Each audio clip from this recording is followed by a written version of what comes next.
ऐसी बीमारियों का इलाज करना हमें बहुत अच्छे से आता है। आज अगर आकाश की जान को खतरा है तो सिर्फ आपकी वजह से भाभी, सिर्फ आपकी वजह से।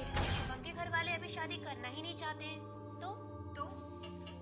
तो भी मेरी शादी होगी और बहुत जल्द होगी, पर कैसे और कब ये कामिनी बत्रा को सोचना पड़ेगा।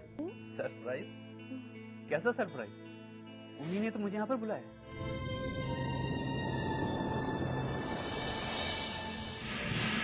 नहीं चंगेजी, जब तक हम नहीं कहेंगे कुछ मत करना। जैसा भी है आकाश हमारा बेटा और हम अपनी दुश्मनी के लिए उसकी जान खतरे में नहीं डाल सकते। छोटे, आकाश की जान बचाने के लिए हमने विक्रम आर्या के सामने हार मान ली। हाँ छोटे, हमने उसके बेटे के ऊपर से पहरा भी हटा दिया है।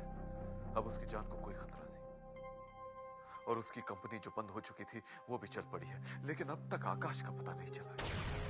भाई, अगर आपने शुभम आर्या की जान बख्श दी है तो वो भी आकाश को आजाद कर ही देगा। लेकिन कब छोटे, कब? आकाश को अब तक वापस आ जाना चाहिए था। अब तो हमें डर सा लगने लगा है, कहीं किसी पुरानी बात के लिए विक्रम आर्या आकाश की जान को नुकसान न पहुंचा दे। नहीं भाई नहीं, विक्रम आर्या ऐसा कोई काम कभी नहीं करेगा। छोटे, अगर विक्रम आर्या आकाश को किडनैप कर सकता है तो वो कुछ भी कर सकता है।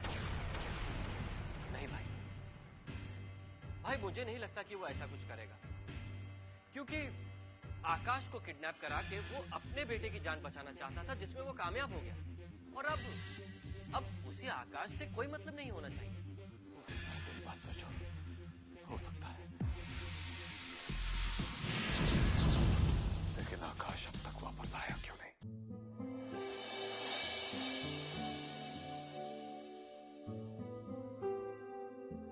युवांग साहब, खाना तैयार है, कहे तो लगा दूं? शफीक मियां थोड़ी और देर तक रुक जाइए।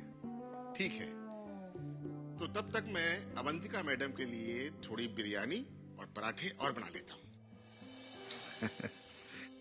शफीक मियां, आपको कैसे पता चला कि हम अवंतिका का इंतजार कर रहे हैं? युवांग साहब, ज्यादा तो नहीं, लेकिन हाँ इतना वक्त तो मैं आपके साथ गुजार ही चुका हूँ कि थोड़ा बहुत आपको समझ सकूं। मैं जानता हूँ युवांग साहब कि कभी कभी ये अकेलापन आपको बहुत परेशान करता है। आपने बिल्कुल ठीक समझा शफीक मियां। शफीक मियां, वैसे आपने कभी अपने अकेलेपन या अपने परिवार के बारे में हमें नहीं बताया। अब युवांग साहब, मेरे परिवार में अगर कोई होता तो मैं आपको जरूर बताता। मतलब आपने कभी शादी नहीं की? नहीं, ऐसी तो कोई बात नहीं, शादी तो मैंने की थी और मेरा एक बेटा भी था। शायद आज होता तो आपकी उम्र का ही होता। तो क्या? हाँ, एक हादसे ने उसकी जान ले ली और उसी सदमे में उसकी वालदा भी उसी के पास चली गई। आई एम सॉरी शफीक मियां। नहीं, ऐसी कोई बात नहीं। शायद मेरी किस्मत में ही उनका इतना साथ लिखा था, इसीलिए वो मुझसे इतनी दूर चले गए। शफीक मियां, जब अपने दूर चले जाते हैं तो दुख होता है, लेकिन जब अपने पास रहने के बाद भी दूरियां बढ़ाते हैं तो ज्यादा दुख पहुंचता है। आपको तो सिर्फ इस बात का अफसोस है कि आपका कोई अपना नहीं है, लेकिन हमेशा हमें इस बात पर तकलीफ होती रहती है कि मेरे अपने होते हुए भी मेरा अपना कोई नहीं है। माफ करना जुबान साहब, मेरी बातों से आपको तकलीफ पहुंची। कोई बात नहीं शफीक मियां, ये तकलीफ तो मेरी जिंदगी का एक हिस्सा बन चुकी है। अब खाना लगवाइए, मैं आता हूं। जी। युगांक, वापस कलकत्ता से सही सलामत आ गया। इसका मतलब देवराज चौधरी ने अपने बेटे की वजह से हिम्मत हार ली? हाँ युगांक। ठीक है अवंतिका, तुम राणा से कहो कि देवराज चौधरी के बेटे को आजाद कर ले। ठीक है युगांक। वैसे युगांक, शुभम के आ जाने की वजह से आज विक्रम साहब के घर में खुशी का माहौल है। शायद इसी को किस्मत कहते हैं अवंतिका, कि एक इंसान को बिना मांगे जिंदगी की सारी खुशियां मिल जाती हैं, और एक इंसान सारी जिंदगी कोशिशें करता रहता है, लेकिन उसे कोई खुशी नहीं मिलती।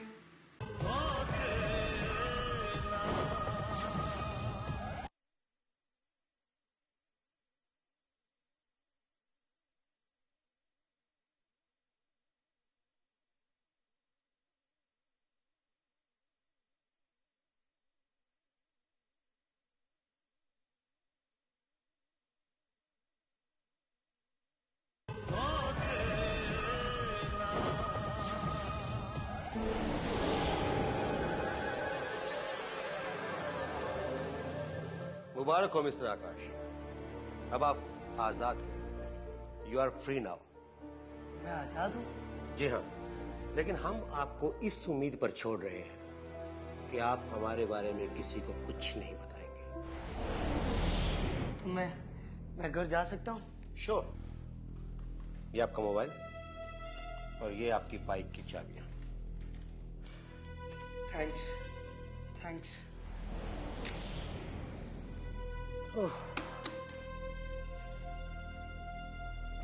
कमाल है, एक बाप है जो एक नंबर का कमीना और चालबाज, एक ये बेटा है जो इतना सीधा और शरीफ। काश इसके बाप को इसकी कदर होती। आपने मुझे बुलाया डैड? आओ शुभम।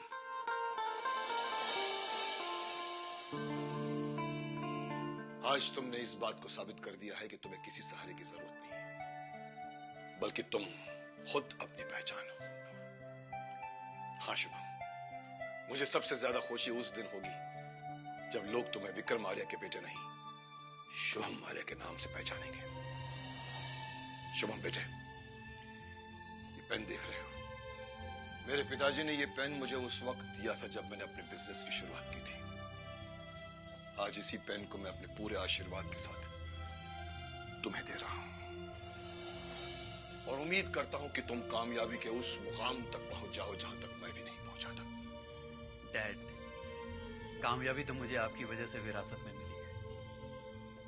मैं तो सिर्फ इतना चाहता हूं कि लोग मुझे शुभम आर्य के नाम से नहीं, शुभम विक्रम आर्य के नाम से पहचानें। I am proud of you my sun.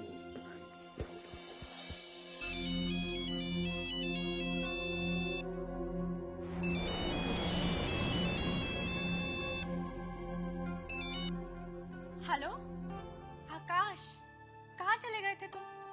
Phone भी ऑफ किया हुआ था। पता है मैं तुम्हारे घर भी गई थी और तुम मुझे वहां भी नहीं मिले। मैं कितनी परेशान हो गई। मैं जानता हूँ स्नेहा, तुम मेरी वजह से बहुत परेशान हुई होगी। लेकिन आकाश तुम गए कहाँ थे? स्नेहा, वो ऐसी बात है कि मैं तुम्हें फोन पर नहीं बता सकता। तो ठीक है स्नेहा, मैं मौका मिलते ही तुमसे मिलने आती हूँ। अपना फोन मत ऑफ रखना। अभी फोन रख रही हूँ, बाय। स्नेहा, हेलो। हाँ मॉम। किसका फोन था? मॉम वो मेरी फ्रेंड है ना, उसका। कौन सी फ्रेंड? मॉम वही आकांक्षा, मिलने के लिए कह रही थी। मैंने कहा टाइम मिलेगा तो आऊंगी।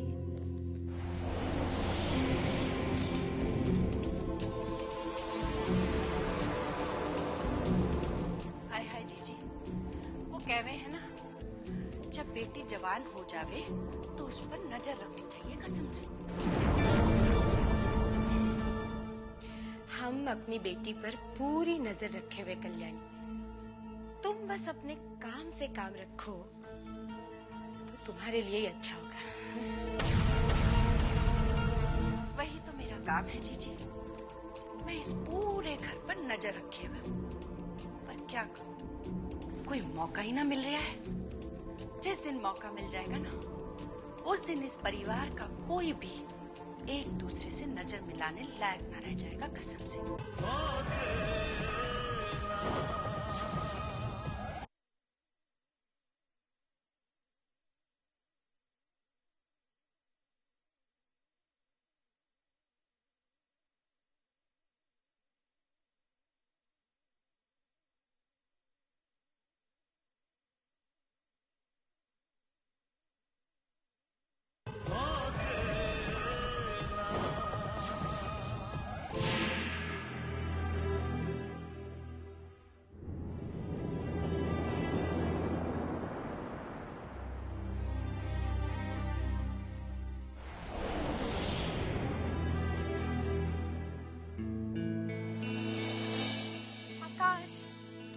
कहाँ चले गए थे तुम? मैं कहीं नहीं गया। कहीं नहीं गए तो तुम्हारा फोन क्यों ऑफ था? और मैं तुम्हारे घर भी गई थी, तुम वहाँ भी नहीं थे। स्नेहा, वो मैं ट्रेनिंग के लिए यूएस गया था और ये सब इतना जल्दी हुआ कि मैं तुम्हें बता भी नहीं सका। तुम मुझे मिलके नहीं बता सकते थे? कम से कम फोन तो कर सकते थे ना। फोन में तुम्हें कैसे करता स्नेहा? अरे वो मेरा फोन चोरी हो गया था और तुम्हारा नंबर भी उसी में था। अच्छा, अब तुम्हें मेरा नंबर भी याद नहीं है? मुझे तुम्हारे नंबर की क्या जरूरत है स्नेहा? तुम तो हमेशा मेरे दिल में रहती हो और जो दिल में रहता है उसे दिल से याद किया जाता है, उसका नंबर याद नहीं किया जाता। ऐसी बातें करके मुझे बहला रहे हो ताकि मैं तुम्हारी गलती भूल जाऊं? नहीं स्नेहा, मैं अपनी गलती को कभी नहीं भूलता, बल्कि मैं हमेशा अपनी सजा के लिए तैयार रहता हूँ। ठीक है, ये बात है ना, तो तुम्हें जरूर सजा मिलेगी और तुम्हारी सजा ये है कि तुम अरे रुक क्यों गई स्नेहा? बोलो बोलो, मैं हर सजा भुगतने के लिए तैयार हूँ।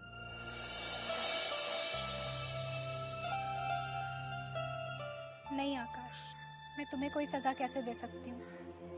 क्योंकि अगर तुम्हें कोई तकलीफ होगी तो उससे ज्यादा तकलीफ तो मुझे होगी ना।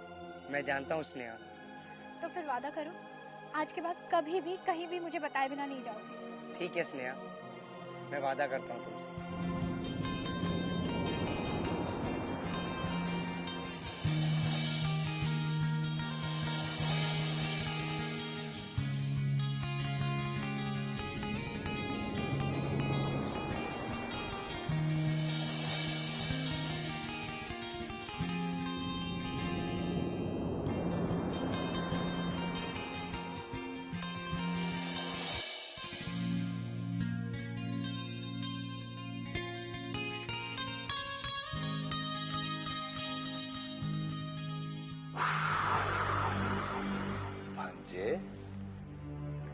अरे मामा जी, आप?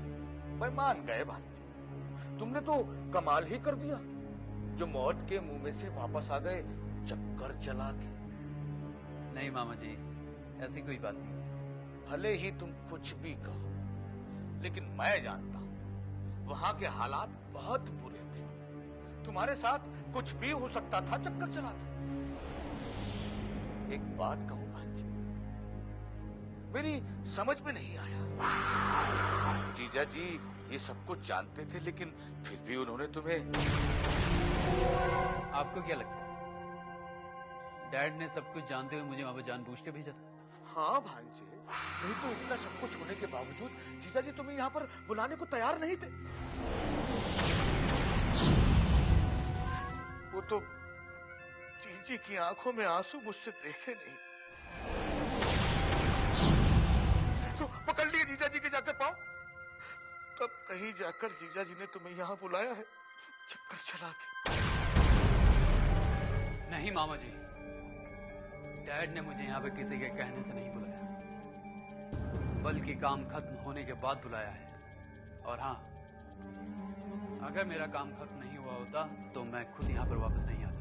भरोसा है मुझे, तुम्हारी बहादुरी पर पूरा पूरा भरोसा है। लेकिन भांजे, जीजा जी की दुश्मनी इतनी बढ़ गई है कि अब डर सा लगता है। मामा जी, आपको डरने की कोई जरूरत नहीं। डैड ने भले ही हमें लड़ना नहीं सिखाया,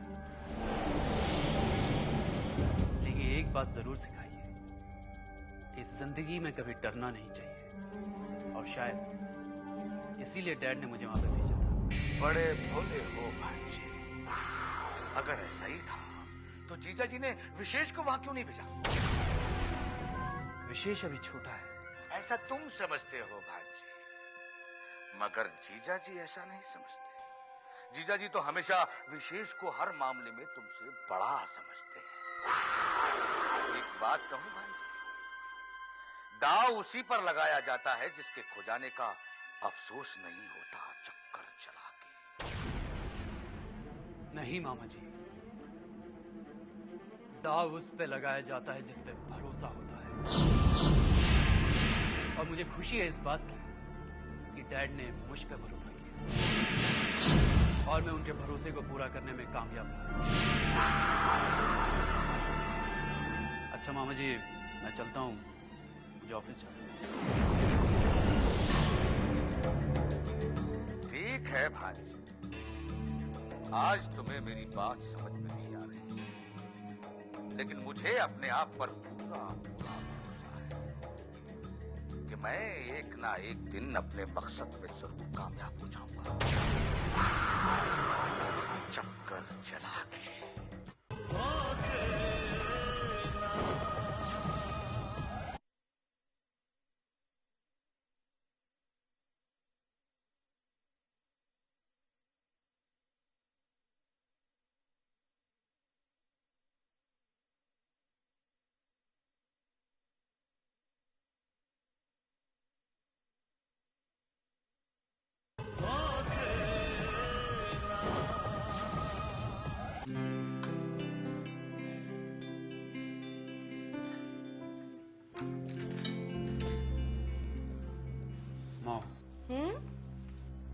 मैं आपसे कुछ पूछना चाहता हूँ। कहो, क्या बात है? क्या ये सच है कि देवराज चौधरी मेरी जान लेना चाहता था?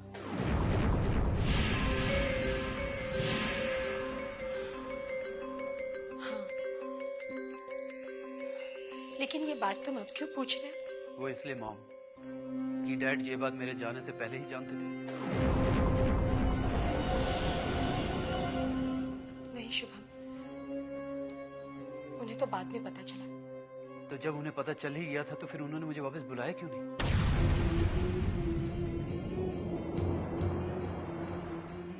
वो इसलिए शुभम, क्योंकि वो जानते हैं तुम बहादुर हो और किसी भी मुश्किल का सामना कर सकते हो। मॉम, मान लो अगर सचमुच मुझे कुछ हो जाता तो?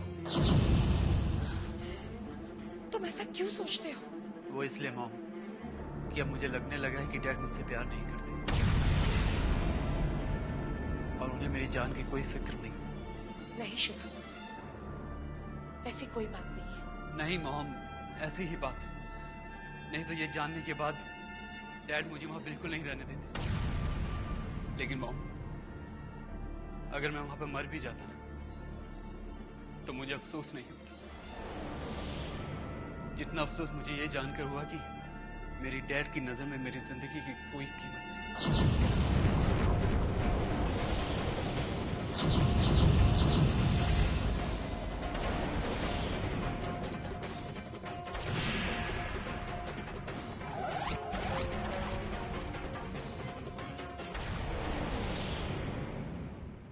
आँखों में ख्वाबों की बारात लेके, होठों पे गीतों की सौगात लेके, दिल में मोहब्बत के जज्बात ले